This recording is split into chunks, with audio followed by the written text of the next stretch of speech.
In the shadow of the Blue Ridge Mountains, a veterinarian named Jason Park has learned to live with silence. A year has passed since his father Harold left this world. And with that departure came something. Nobody anticipated: a faithful dog who stopped living the moment his closest companion died. But on one spring morning, when Jason brought his family to pay respects at his father's grave, something shifted beneath the earth. A dog's desperate claws tore through soil and stone, unearthing a secret buried in darkness. A white urn, a stranger's name, and a mystery that would unravel the careful walls Jason had built around his grief. Because sometimes, the dead leave behind more than memories. Sometimes they leave behind promises. And sometimes, those promises reach across the boundary between life and death, demanding to be kept. What Jason didn't know that morning was that finding that urn would reshape everything he believed about family, about sacrifice, and about the quiet acts of grace that define a human life. Now, let's find out what really happened. I remember that spring morning like it was yesterday. You know how some days just stick with you? Not because they're particularly special, but because you can feel something shifting beneath the surface. Like the earth is about to crack open and change everything? That was the day. I've been running a veterinary clinic here in the Blue Ridge area for close to 15 years. It's a quiet kind of life. Small town. People know me, I know them. We take care of each other's pets, and somehow that becomes the foundation of a whole community. But the truth is, I hadn't felt much of anything since my father passed. Grief does that. It doesn't just take the person away. It takes your ability to really feel anything else. Colors get muted. Sounds get distant. You move through your days like you're underwater. My wife Grace tried to talk to me about it. She'd come home from her real estate business, excited about something, and I'd just nod and smile and go back to what I was doing. I wasn't being cruel, just absent. That's the word she used later. She said, "Jason, you've been absent for months." She was right. My younger brother Daniel noticed too. He'd come by the clinic, and we'd sit with coffee, and he'd tell me about his life, his job, things with his kids, and I'd listen through this fog. He never said anything directly, but I could see the worry in his eyes. We were both close to Dad, but Daniel seemed to move forward better than me. Maybe he's just better at letting things go. But then there was Buddy, our dog. Part Labrador, part hunting dog. So he's got this energy that's usually relentless. When my father was alive, those two were inseparable. My dad would get up early, take Buddy out to the fields behind the house, and they'd be gone for hours. Buddy would come back completely exhausted and happy. My father loved that dog like he loved very few things. When my father died, something in Buddy died too. I know that sounds dramatic, but I wouldn't have believed it if I hadn't seen it. He just stopped. Stopped wanting to go out. Stopped eating like he used to. He'd sit in the backyard by my father's old shed and just stare at nothing. His tail wouldn't wag. His eyes were empty. Grace started worrying about him. She'd say, "Do you think he's okay? Should we take him to the clinic?" But I kept saying he just needed time. Dogs get depressed sometimes, and it passes. Looking back, I think I was just dealing with my own stuff, and couldn't handle worrying about the dog too. That morning, Grace suggested we visit my father's grave. She said it might be good for all of us. Get some air. Remember him in a good way. We asked Daniel if he wanted to come, and he did. The three of us got in the car. And Buddy jumped in the back seat without being asked. That was unusual. He hadn't wanted to go anywhere in months. The drive took about 20 minutes. My father's cemetery is on the north side of the county. In this beautiful spot surrounded by mountains. It's quiet there, peaceful, the kind of place where you can actually think. We parked and walked over to his grave. It was one of those perfect spring days where the sun is warm. But there's still a cool breeze. Grace carried flowers we'd picked up on the way. Daniel had brought a small stone. It's something he'd done since we were kids, bringing stones to add to family graves. My father had always appreciated that tradition. We got to the grave, and Grace put the flowers down. Daniel placed his stone. I stood there for a minute, trying to feel something real instead of going through the motions. Then I noticed Buddy acting strange. He was sniffing the ground with an intensity that was different. Like he smelled something specific. His whole body changed. His ears went up.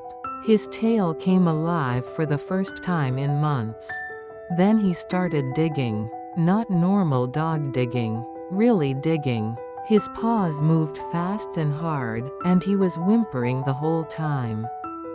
Dirt flew everywhere. His claws scraped against stone. Grace said, "What's wrong with him?" And I was already moving toward him to grab his collar. But Buddy wouldn't stop.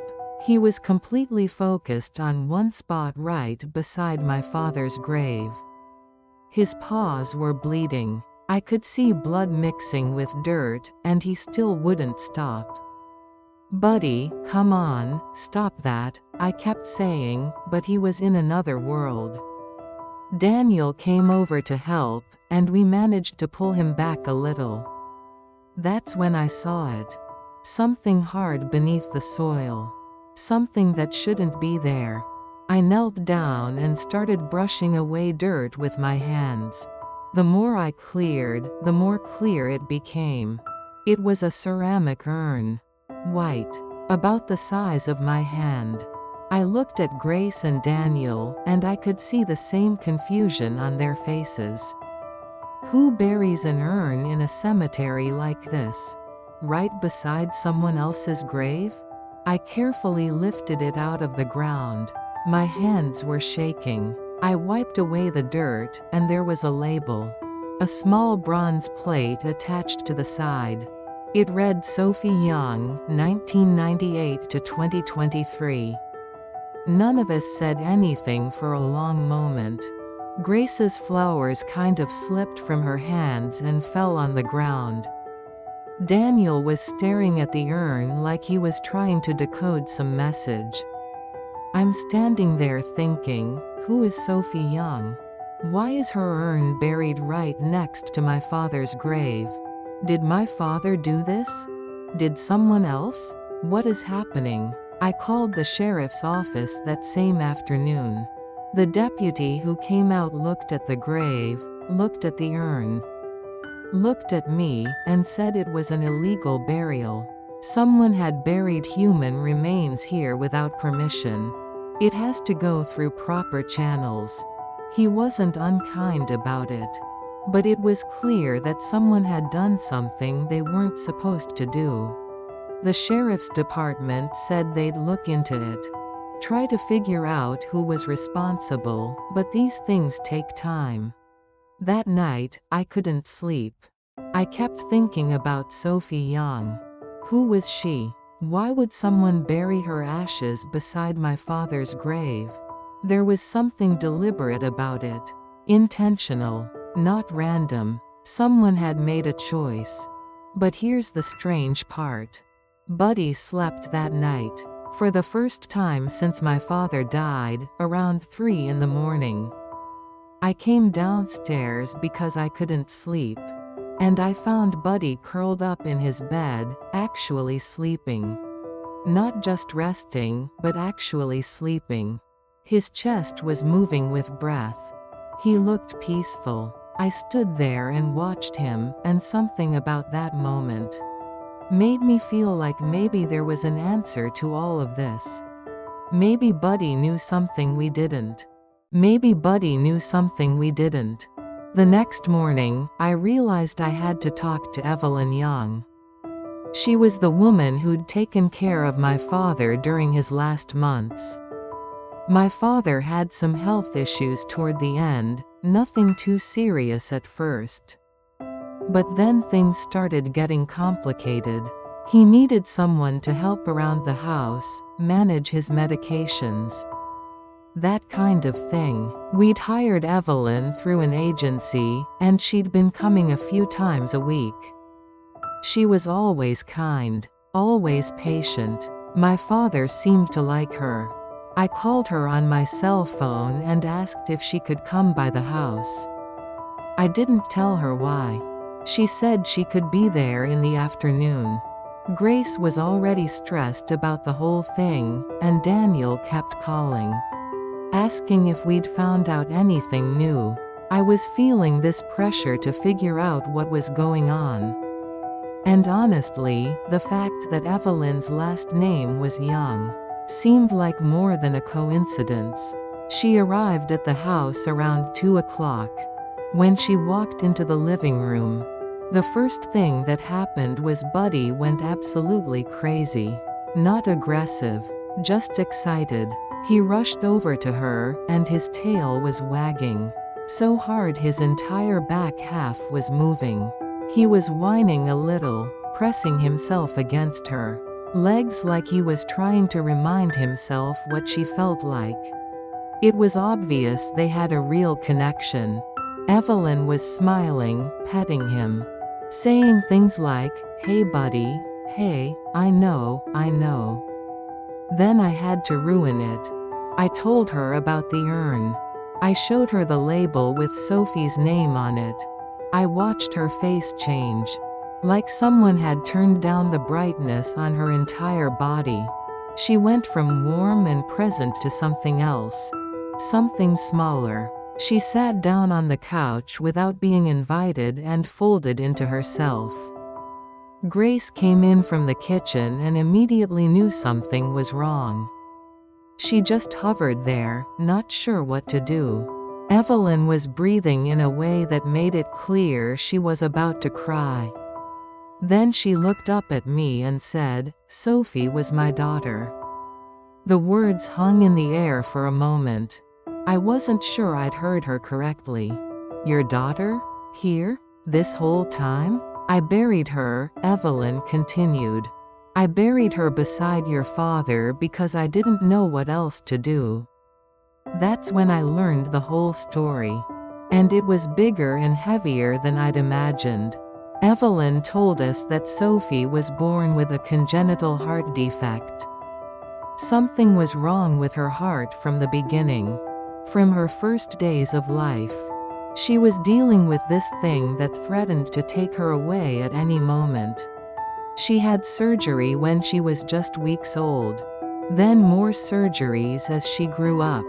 More procedures. More hospital visits. More uncertainty. But somehow, through all of that, Sophie survived. She grew up. She became brilliant.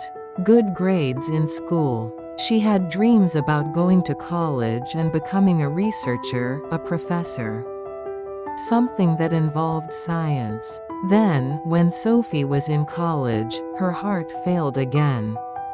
Really failed. Not just a glitch or a complication, but a serious problem that needed immediate intervention. Evelyn took her to the hospital, and the doctors said Sophie needed another surgery. A big one. And it was going to cost more than $50,000. $50,000. That number just hung there. Evelyn didn't have it. She'd spent her entire life savings on Sophie's previous surgeries.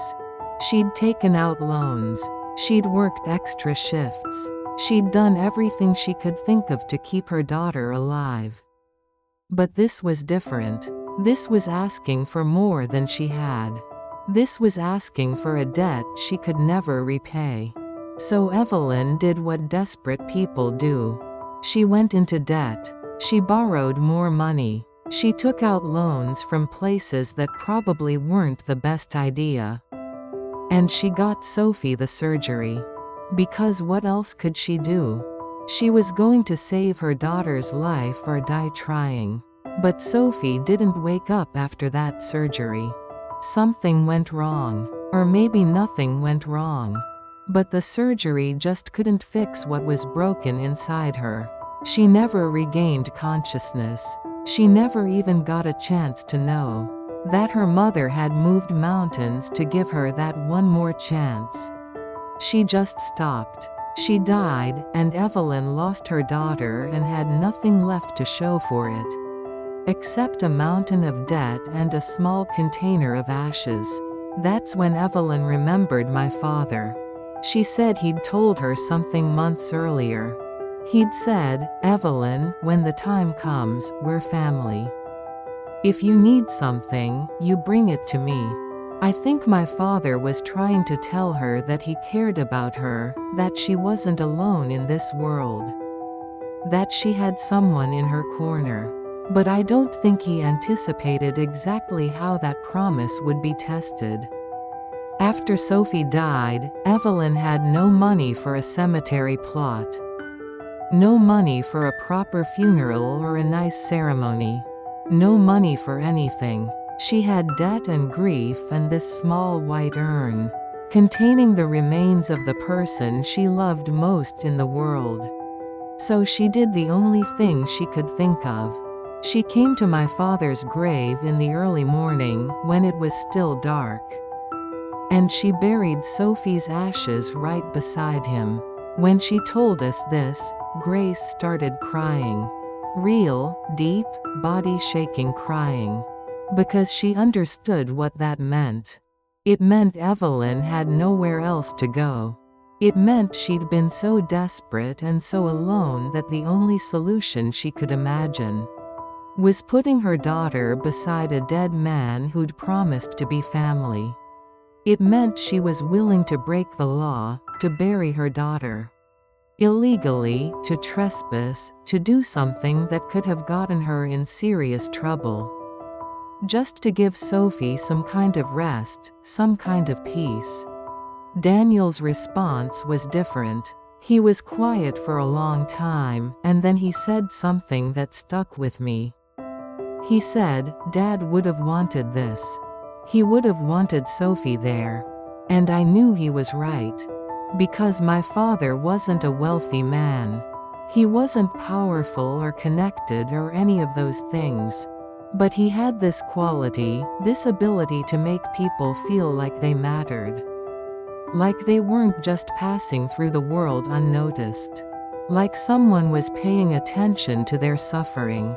I remember sitting in that moment, with Grace crying, with Daniel saying those words.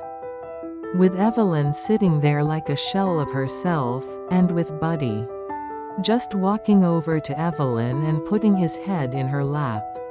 That dog had been empty for months. But now he was here, doing what he knew how to do. Which was be present with someone who needed him. It was like he understood. Something we were all just beginning to grasp. That night, I couldn't sleep again. But this time it wasn't anxiety or confusion. It was something else. It was this sense that something was starting to make sense. I got up and went to my father's study. It's this small room in our house where he kept his books and his things. I wasn't sure what I was looking for, but I started going through his desk. I found his notebooks. He kept these little notebooks where he wrote things down. He was always writing little observations or thoughts or reminders to himself. I opened one at random, and there it was. His handwriting. And it said, "Evelyn and Sophie. I wish I could do more for them." Just that. Just a simple wish written down in his own hand. And suddenly I understood something about my father that I'd never quite grasped before. He spent his whole life wishing he could do more. Wishing he could help more. Wishing he could be there for people. And he did what he could with what he had. But I think it bothered him that it never felt like enough. That's when I decided to do something about it. I talked to Grace, and we called Daniel. The three of us decided that we were going to finish what my father had started. We were going to clear Evelyn's debt. We were going to help her give Sophie a real burial. Not a secret one in the dark, but an actual ceremony. A real place. A real acknowledgement that Sophie had existed and that she mattered. We contacted a lawyer. We got the paperwork moving. We reached out to Evelyn and told her what we were doing. And I'll never forget the look on her face when she understood that we were serious. She tried to refuse at first. She kept saying things like, "I can't let you do that." And, "You don't understand what that would mean."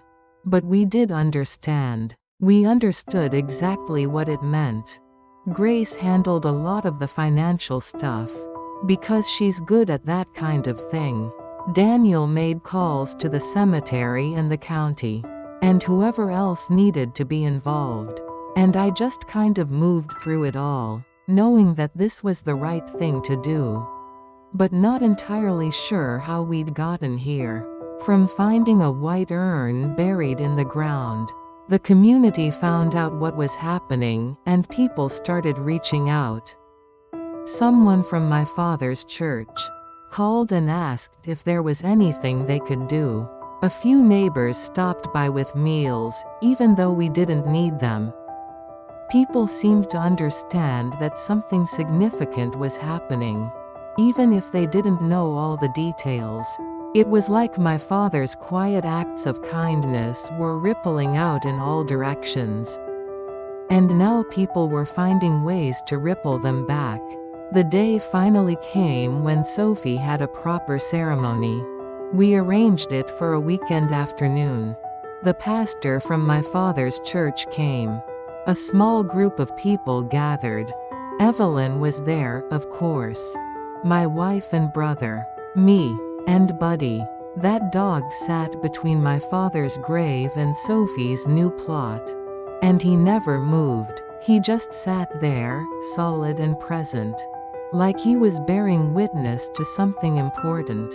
The pastor said some nice things about compassion and grace. And the ways we take care of each other. I said a few words about my father and what he believed in. I talked about how he spent his life trying to make room for people who were struggling. Even if he didn't have much to give them except his attention and his care. I could see Evelyn crying, but they were different tears than before. These seemed like they had some relief in them. When it was over, Evelyn walked over to both graves, my father's and Sophie's. And she placed a daisy on each stone. Just a simple white daisy. She stood there for a moment, and then I heard her whisper something. I couldn't make out the words, but I understood what she was saying anyway. She was saying hello. She was saying goodbye. She was saying thank you. The wind moved through the cemetery, carrying the scent of mountain laurel and pine. For the first time in what felt like forever, everything felt still. Everything felt right. After that day, things started to shift. Not dramatically or all at once, but gradually. Like a weight was being lifted off the house, piece by piece. Grace started smiling again. Not just polite smiles, but real ones. She'd come home and tell me about her day. And she'd actually be present while she was telling me. She seemed lighter somehow. Daniel came by the clinic more often, and when he did, we actually talked instead of just sitting there in this fog. And Buddy, well, Buddy was different too. He still had this quiet quality to him. Like he'd been through something that changed him forever. but the desperate emptiness was gone. He'd run around the yard again. He'd play. He'd eat. He was like he was slowly remembering how to be alive. I'd see him out by the shed. Sometimes, just sitting there, but it wasn't that haunting stare anymore. It was like he was remembering good things. Times with my father. Times that were happy. I noticed the clinic felt lighter too. The waiting room didn't feel as heavy. I could laugh with the staff again. I could actually be present with my clients when they brought their animals in. I could hear the details of their lives and their concerns, instead of just moving through the motions. Grace kept saying I seemed different. She'd say, "You're back," and I'd ask her what she meant. And she'd just smile and say she meant I was actually here. That I was actually present.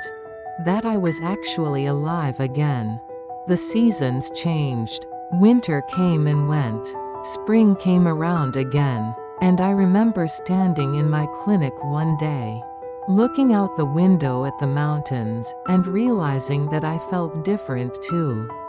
The fog that had been around me for so long was lifting. I could see colors again. I could hear sounds. I was actually present in my own life. I was actually living instead of just going through the motions. I found more of my father's notebooks. They were scattered around the house, in drawers, on shelves, tucked behind books. Each one had little messages or thoughts written in his shaky handwriting. One said, "Forgive more." Another said, "Love longer." Another one said, "Leave no one unseen." I started reading them out loud to Grace. We'd sit in the evenings, and I'd pull out a notebook and read these little pieces of wisdom that my father had left behind.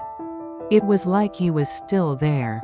Not in a weird or supernatural way, but in the sense that his values, his beliefs, his way of moving through the world, they were still alive in me and in the people around me. They were still shaping how we treated each other, and how we made space for people in our lives. His presence wasn't gone.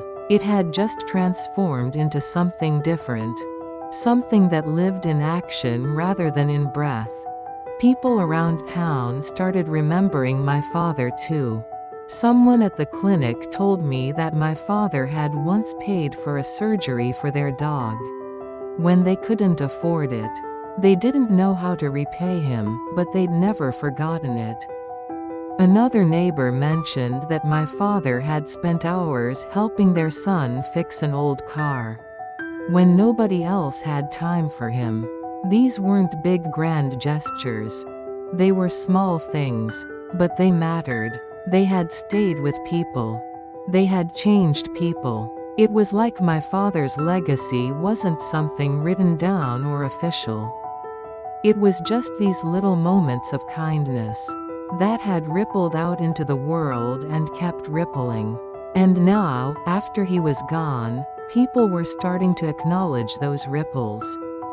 It made me understand something about my father that I'd always sensed, but never quite articulated. He wasn't trying to change the world.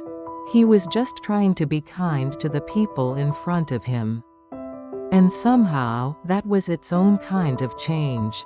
That was its own kind of power. Evelyn started volunteering at the animal shelter with me. She had some experience with animals, and she needed something to fill her time. Something that would remind her that life was still happening. We'd work together at the shelter, cleaning kennels and helping with the animals, and we'd talk. She'd tell me stories about Sophie. Not sad stories, necessarily, but real ones. She'd tell me about how Sophie loved science, and how she used to ask a million questions about everything. How she'd been funny and sarcastic, and had this way of making everyone around her feel like they were part of something important. And I'd listen, and I'd tell her things about my father too. about his quirks and his humor and the things he cared about. And somehow, in the process of talking about the people we'd lost, we were also keeping them alive. We were keeping their memory alive. We were making sure they weren't forgotten. It was therapeutic in a way I hadn't expected. Every time she'd tell me a story about Sophie, I'd think of my father. And every time I'd talk about him, I'd remember that Evelyn knew him too. That he'd been important to her. That he'd made a difference in her life. One afternoon at the shelter, we were feeding some of the dogs. And Evelyn was petting one of them. A big gentle thing that had been abused before it came to the shelter. She was talking about how scared the dog had been at first. How it was slowly learning to trust again. And then she said something that struck me. She said, "Your father saved me twice. Once when I was alive and didn't know how to keep going. And once when he was gone, by making sure my daughter wasn't forgotten." I didn't know what to say to that. I just nodded and kept working. But her words stayed with me. They moved through my mind like water through stone, slowly shaping how I understood everything that had happened. My father had saved her. By being kind, by being present, by making a promise, and by me and my family keeping that promise after he was gone. That was what it meant to save someone. Not to fix everything or to make it all better. Just to show up. Just to say, "You matter. Your life matters.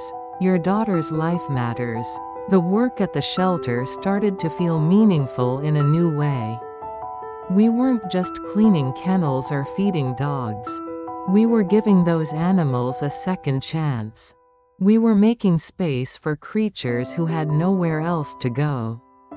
And somehow, that felt connected to everything that had happened with Sophie. It felt connected to my father's legacy. It felt connected to the promise he'd made to Evelyn. We were all, in our own ways, trying to make room for those who had been abandoned or forgotten. Buddy loved the shelter work too. He'd come with us sometimes, and he'd be gentle with the scared dogs. He'd sit next to them, letting them sniff him, getting comfortable with him. It was like he understood what it meant to be scared and alone.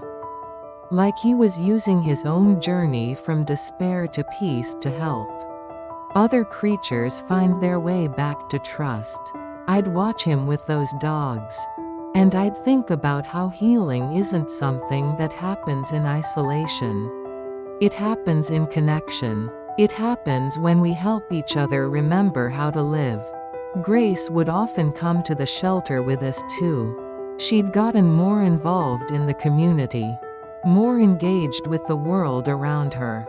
She'd joined a group of women from the area who were working on various charity projects. She seemed happy in a way I hadn't seen in years. Like she'd found her purpose again. One day she told me that she felt like my father's death, as terrible as it was, had taught her something about how to live. She said, "He showed us what it means to care about people. And now I want to spend the rest of my life trying to do that too." Daniel came by the shelter one day and just kind of watched us working. He didn't say much, but afterward, he told me that being part of what we were doing with Evelyn and Sophie had changed something in him too.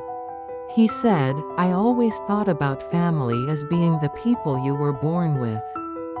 But this whole thing, it's taught me that family is bigger than that. It's about commitment. It's about showing up for people."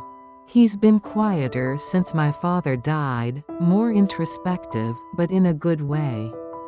Like he's been thinking about who he wants to be, and what kind of legacy he wants to leave.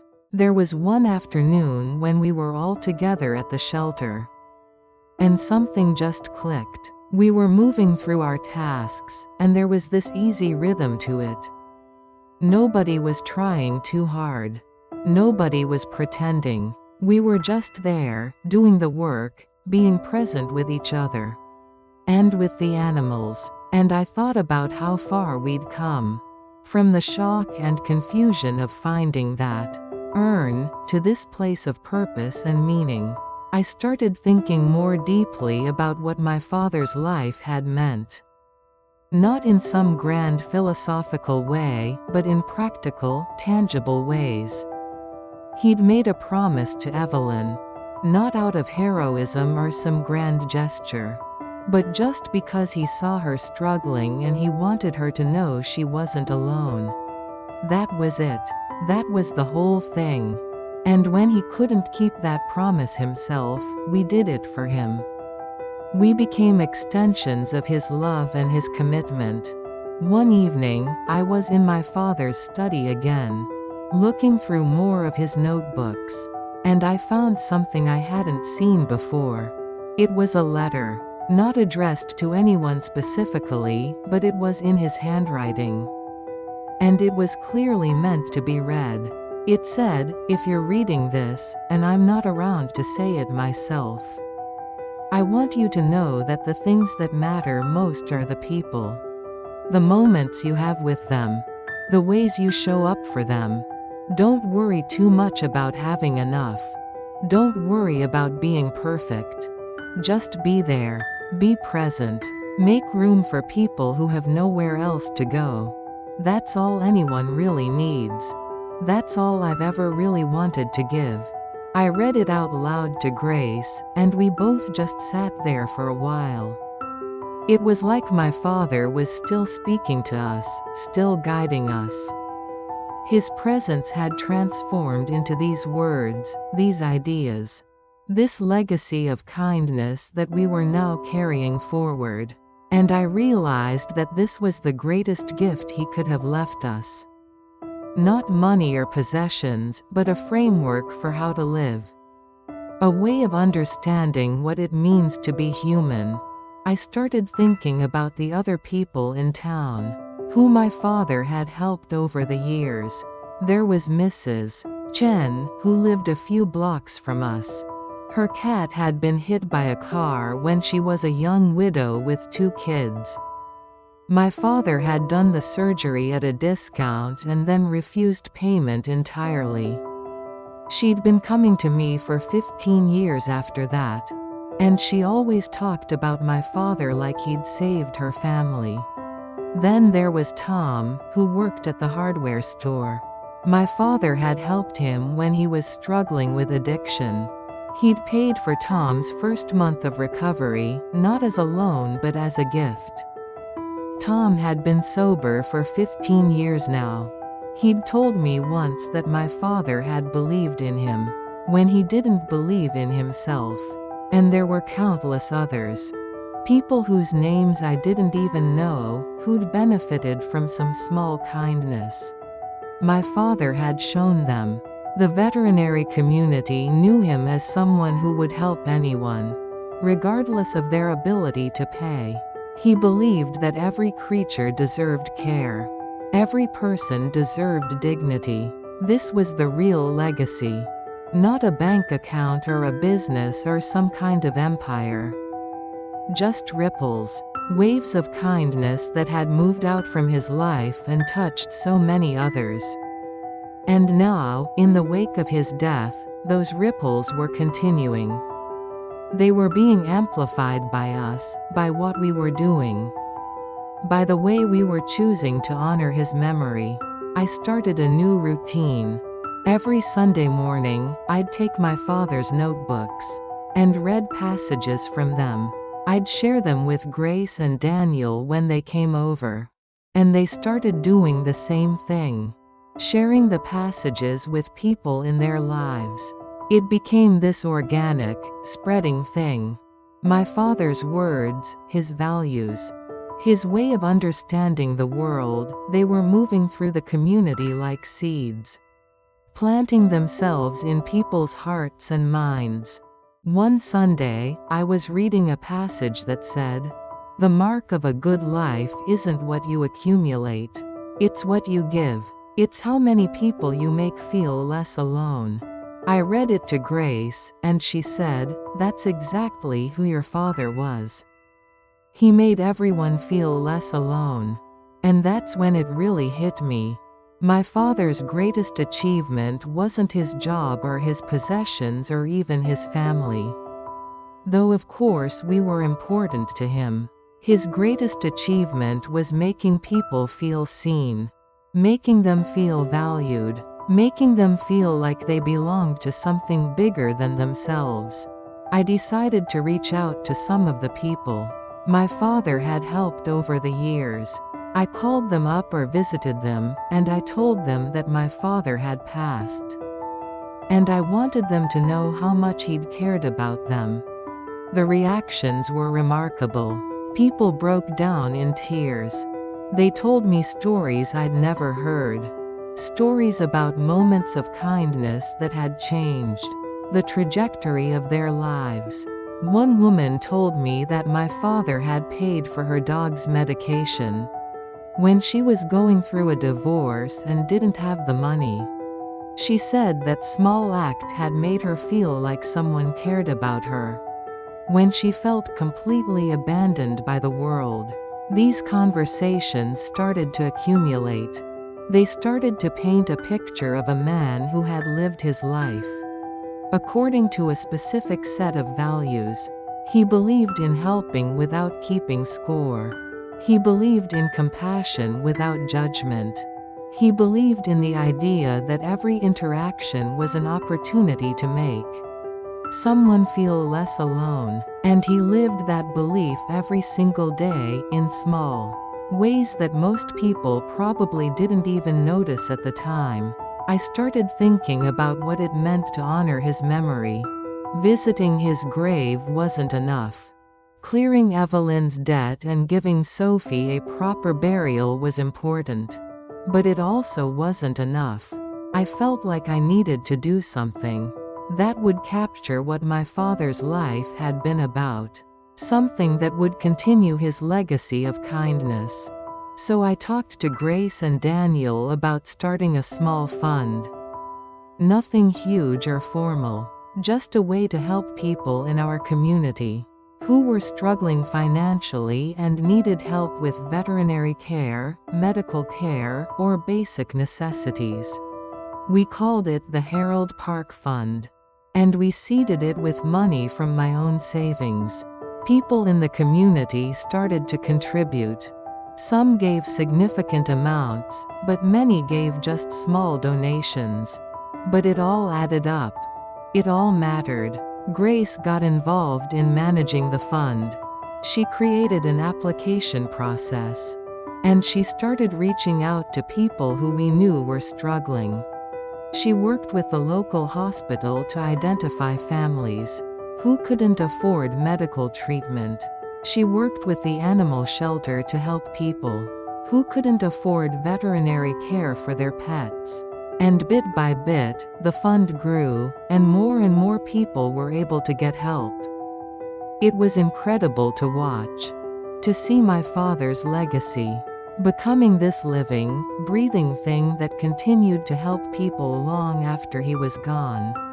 And the people who received help, many of them wanted to give back. They wanted to contribute to the fund or volunteer their time. It became this beautiful cycle of generosity and community support. One day, a woman came to the fund's office, which was just a desk in the clinic, with her teenage daughter. She explained that her daughter had a rare disease that required expensive treatment, and they didn't know how they were going to pay for it. Grace was able to help them access resources through the fund. 6 months later, the woman came back with her daughter, who was doing much better, and she told Grace that she wanted to help other people now. That she wanted to give back. Grace helped her connect with the shelter. And now she volunteers there regularly. These stories kept happening, over and over. People whose lives had been touched by this small act of kindness, and who then wanted to pass that kindness along to others. It was like my father's belief in helping people, in making room for those who had nowhere else to go, was spreading through the community like a contagion of compassion. I realized that this was what it really meant to leave a legacy.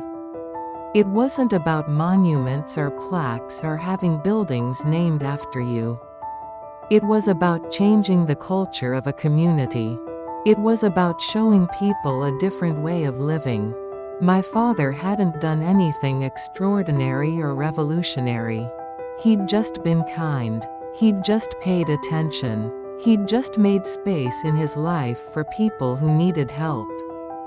And somehow, that had been enough to set off a chain reaction of kindness that continued to ripple outward long after he was gone. The pastor from my father's church called me one day. He said that several members of the congregation had come to him, asking about my father's legacy. They wanted to know more about him, about what he'd believed, about how he'd lived.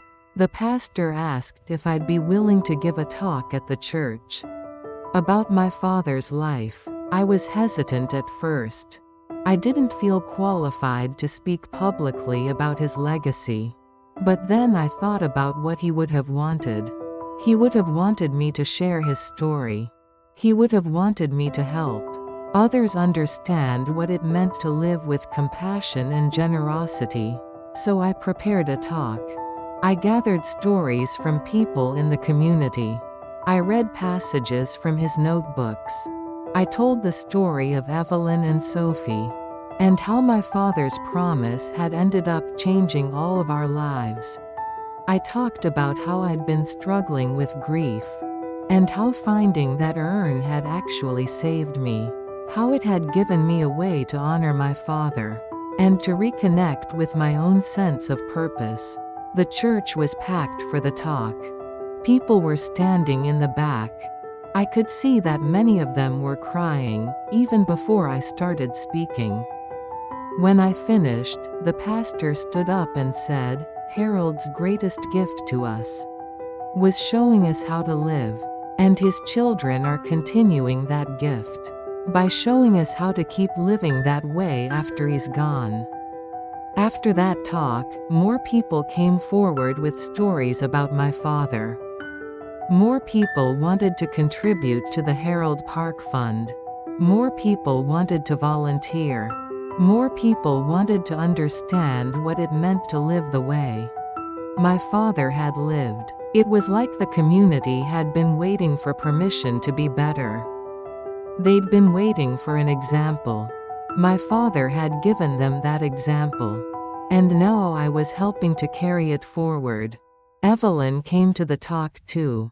She sat in the back, and I could see that she was moved by what was being said. Afterward, she came up to me and told me that she'd never realized how much my father's kindness had meant to so many people. She said, "I thought I was the only one he helped. I thought his kindness was just for me. But hearing all these stories, I realized that he gave that gift to everyone. He made everyone feel like they mattered." I put my arm around her and said, "You did matter. You and Sophie mattered to him. And you still matter to all of us." She hugged me, and I could feel her crying. But like before, these were tears of healing. Tears of a burden being lifted. Around that same time, Daniel came to me with an idea. He said he wanted to create a scholarship fund in Sophie's name. A scholarship for young women studying science or medicine. He said, Sophie never got to finish her studies. She never got to use that brilliant mind of hers. But there are other young women out there who could. We could help them. We could make sure that Sophie's potential, even though she couldn't realize it herself, gets realized through them. I thought it was a beautiful idea. We reached out to Evelyn about it, and she was overwhelmed. She said she wanted to contribute to it too, even though money was still tight for her. We told her that wasn't necessary, that her story, her experience, would be part of what made the scholarship meaningful. That people would know they were helping other young women, because a mother had loved her daughter so much that she'd buried her ashes in a cemetery in the dark, not knowing what else to do. The Sophie Young Scholarship for Young Women in Science became a real thing. We launched it with a modest amount of money, but the community rallied around it. Local businesses donated. Former clients of my father's veterinary clinic donated. People who had heard the story of Sophie and Evelyn and my father donated. Within the first year, we had enough money to fund 2 full scholarships. Within the second year, we could fund 4. And the young women who received those scholarships, they understood what they were receiving.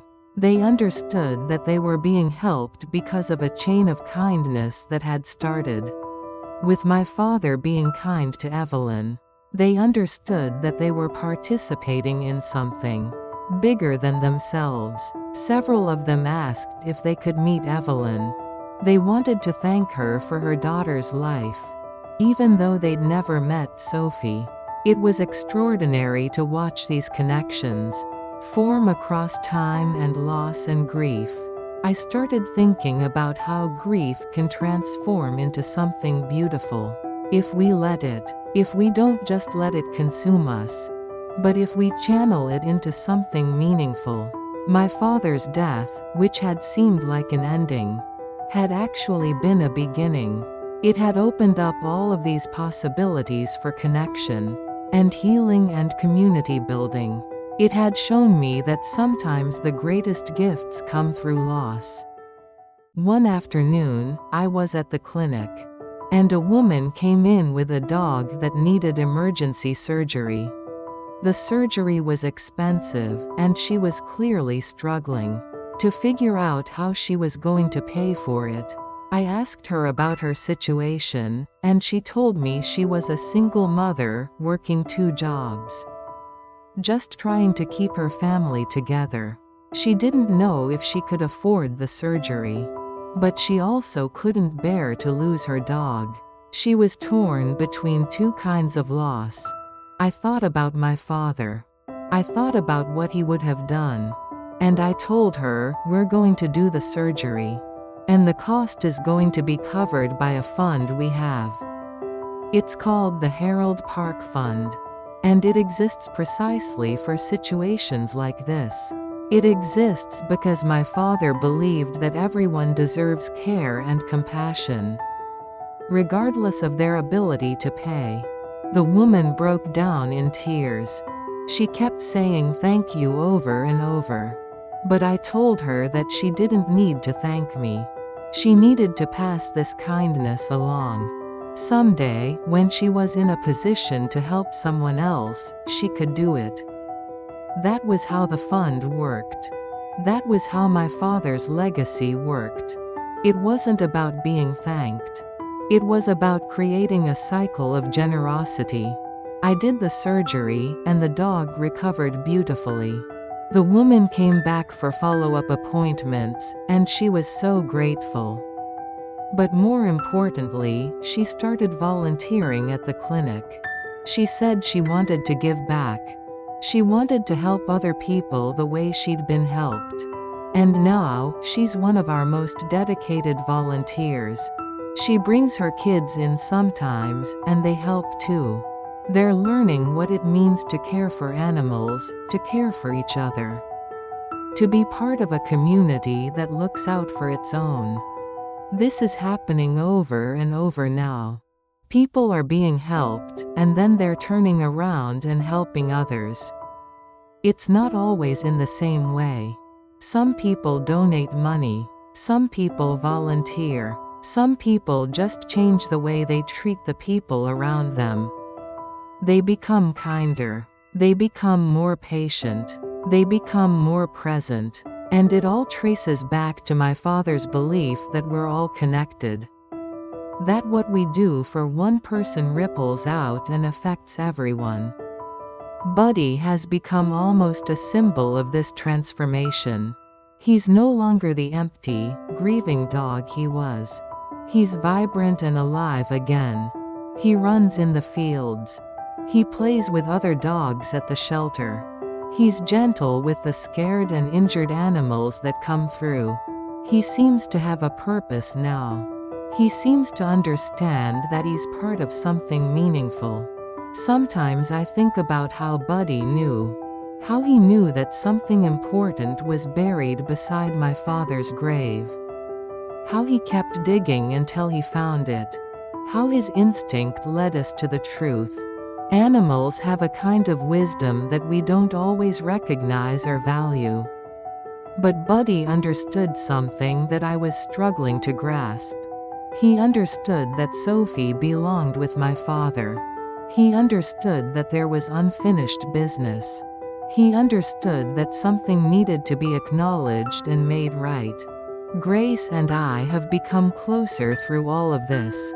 Grieving together, working together to honor my father's memory. Helping the community, it's all brought us closer. We talk more. We listen better to each other. We're more present. She told me that before everything that happened with Sophie and Evelyn. She'd been worried that we might drift apart. That grief might push us into separate corners. But instead, it brought us together. It gave us a shared purpose. Daniel is doing better too.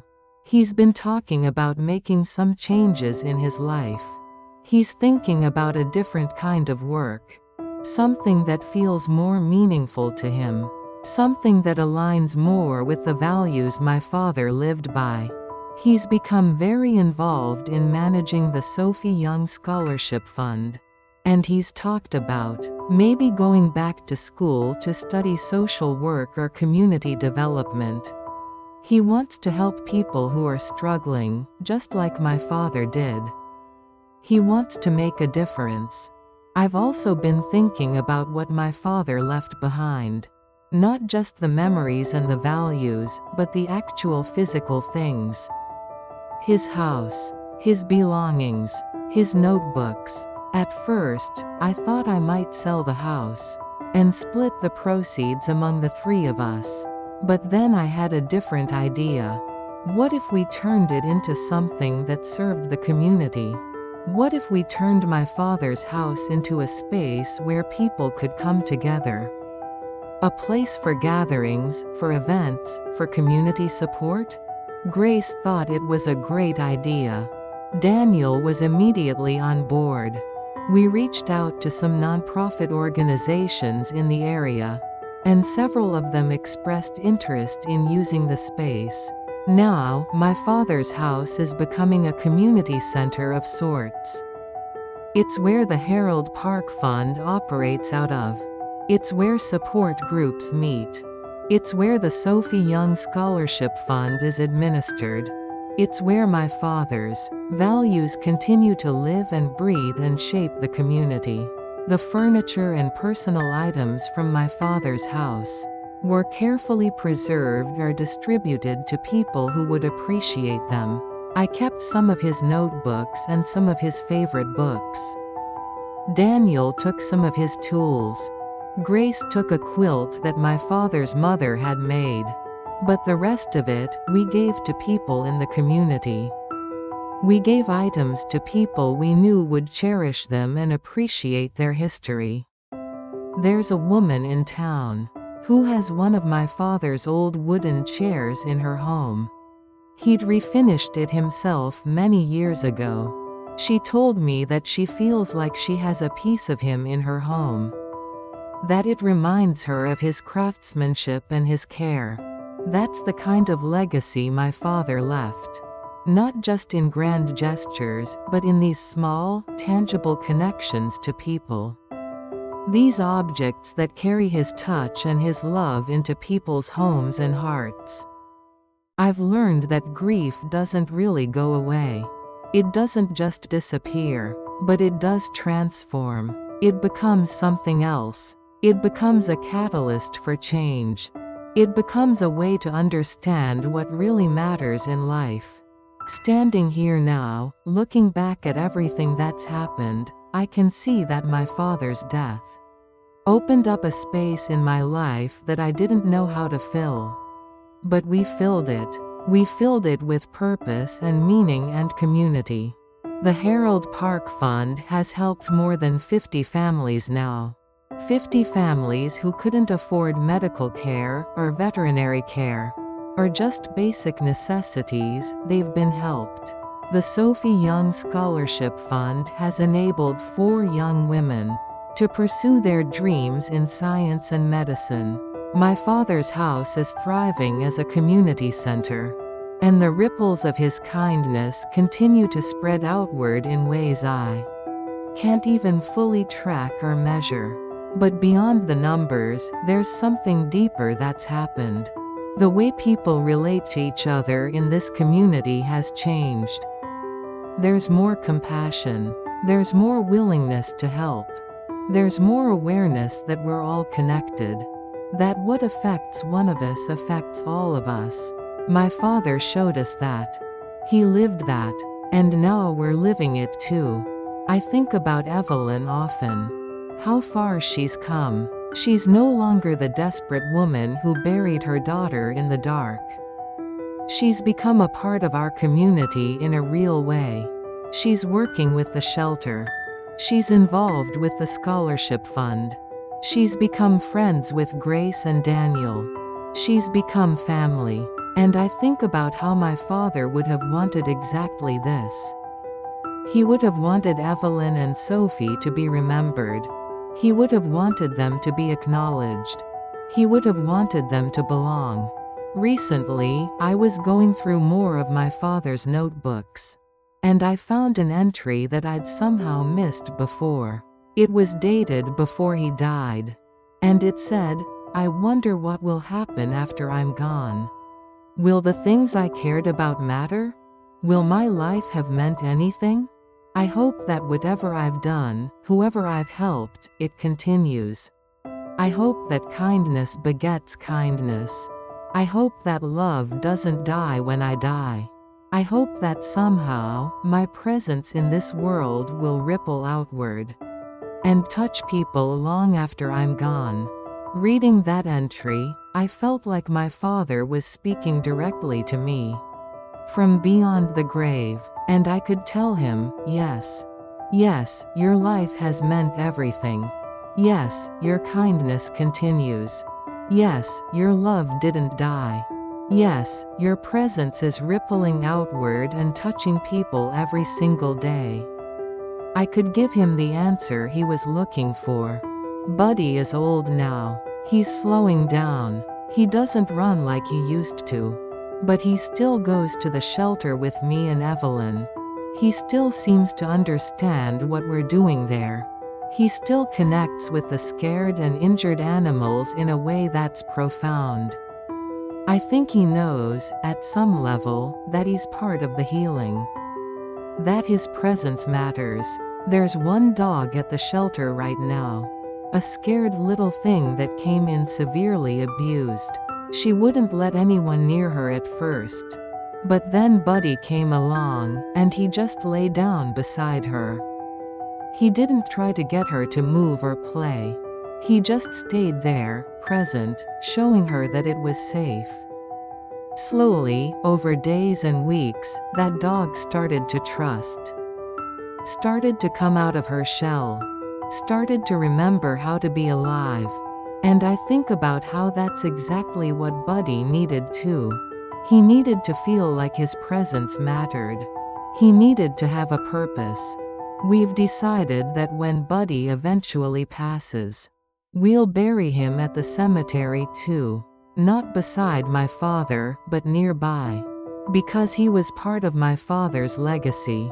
He was the one who led us to the truth. He was the one who kept searching and digging until we found what we needed to find. He was the one who understood, better than any of us, The importance of making sure no one is forgotten.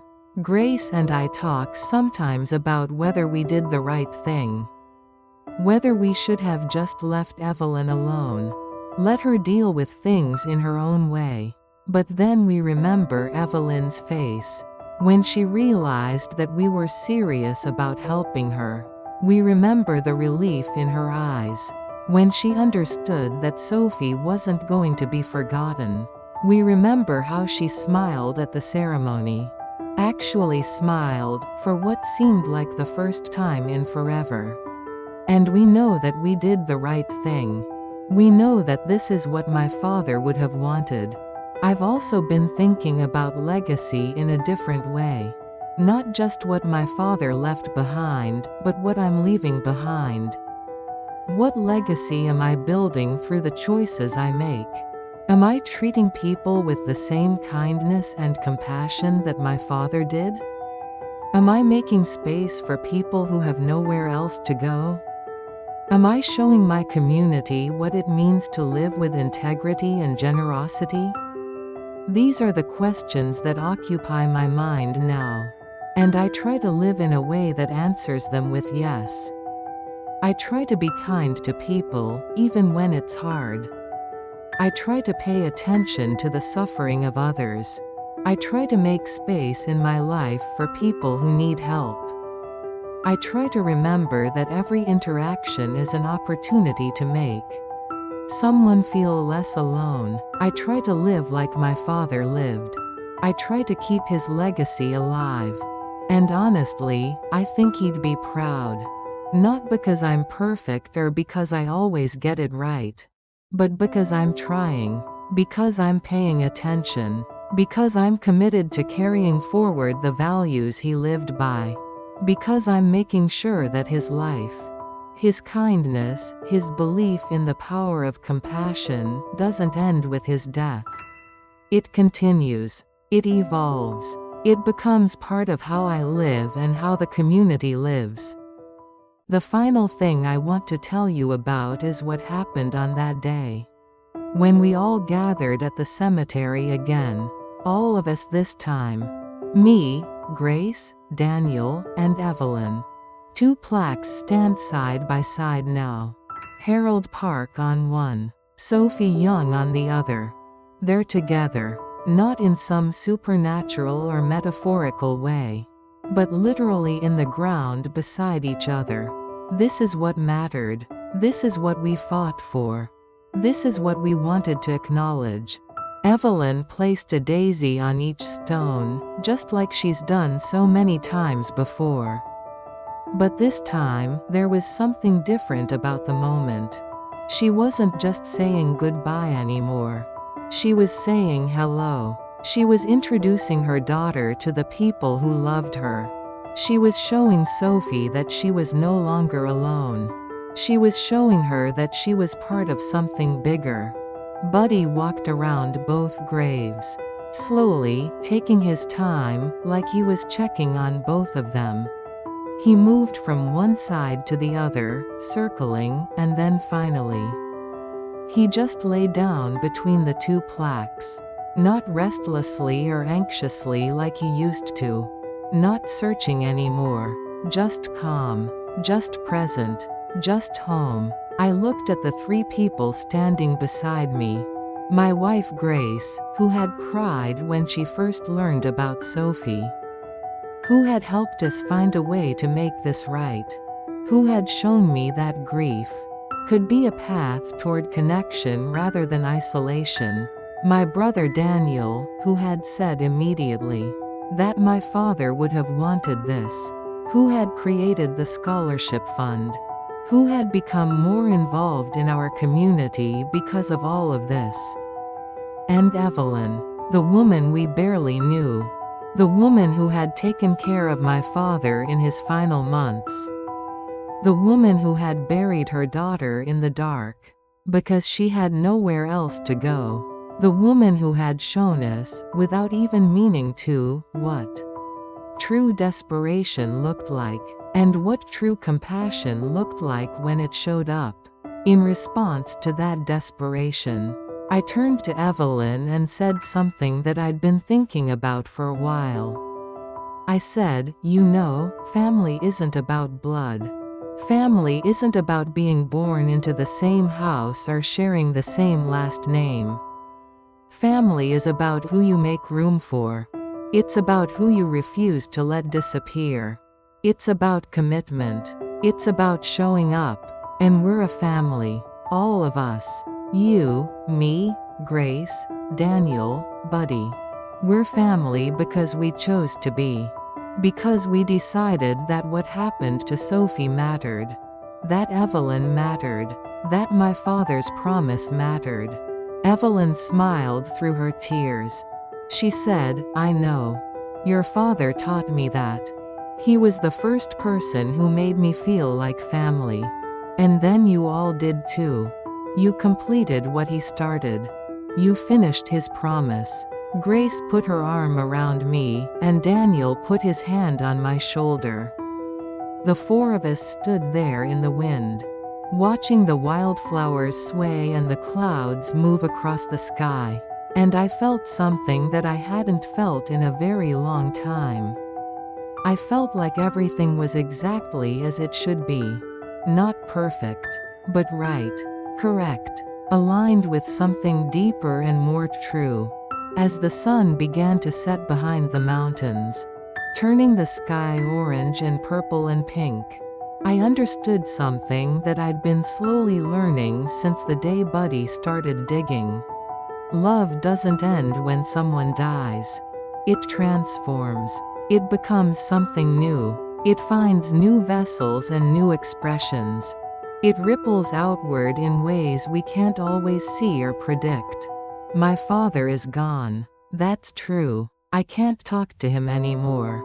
I can't ask him for advice. I can't sit with him in his study while he tells me stories. That door has closed. But another door has opened. A door that leads to his memory. A door that leads to his values. A door that leads to a community transformed by his kindness. A door that leads to purpose and meaning and connection. Every time I help someone through the Harold Park Fund, I'm honoring my father. Every time Daniel administers the Sophie Young Scholarship, he's honoring my father. Every time Grace reaches out to someone in need, she's honoring my father. Every time Evelyn comes to the shelter to work with the animals, she's honoring my father. Every time Buddy offers comfort to a scared or injured animal, he's honoring my father. This is what it means to keep a legacy alive. It's not about preserving things the way they were. It's about taking the essence of what someone stood for, and allowing it to grow and evolve and continue to change lives. It's about understanding that death isn't an ending. It's a transformation. My father's life didn't end when he died. It just changed form. And I get to be part of that transformation. I get to carry it forward. We all do. Standing there in that cemetery, with the wind moving through the trees, and the sound of mountain laurel and wildflowers surrounding us, I felt my father's presence. Not as a ghost or anything supernatural, but as a knowing, a deep understanding that he was still here. That his love was still here. That his values were still here. That his commitment to compassion and kindness, and making room for people who had nowhere else to go, was still very much alive. And I realized that finding that urn, discovering Evelyn's story, clearing her debt, giving Sophie a proper burial, creating the scholarship fund, establishing the Harold Park Fund, transforming his house into a community center, all of it had been necessary. All of it had been part of a larger unfolding. My father hadn't just left us his memory. He'd left us a map. A map for how to live. A map for how to love. A map for how to make sure that no one is ever forgotten. No one is ever left alone. Buddy opened his eyes and looked at me. And I swear he knew. I swear he understood that we had finished what we'd started. That we had honored both my father and Sophie. That we had completed the circle. That we were finally, truly home. As we left the cemetery that day, I turned back one more time and looked at the two plaques side by side. Harold Park, Sophie Young. They were together now, forever. And that was enough. That was everything. That was what my father had wanted all along. To make space for someone. To refuse to let them be forgotten. To say, I see you. I value you. You matter. And that legacy, that belief, that commitment to compassion, would continue rippling out into the world. For as long as we were alive to carry it forward. And maybe even beyond that. Maybe even into the lives of people who would never know my father's name. But would feel the effects of his kindness anyway. That's the kind of immortality my father achieved. Not through monuments or fame, but through the endless ripples of compassion that he sent out into the world. And I'm honored to be one of those ripples. I'm honored to carry his legacy forward.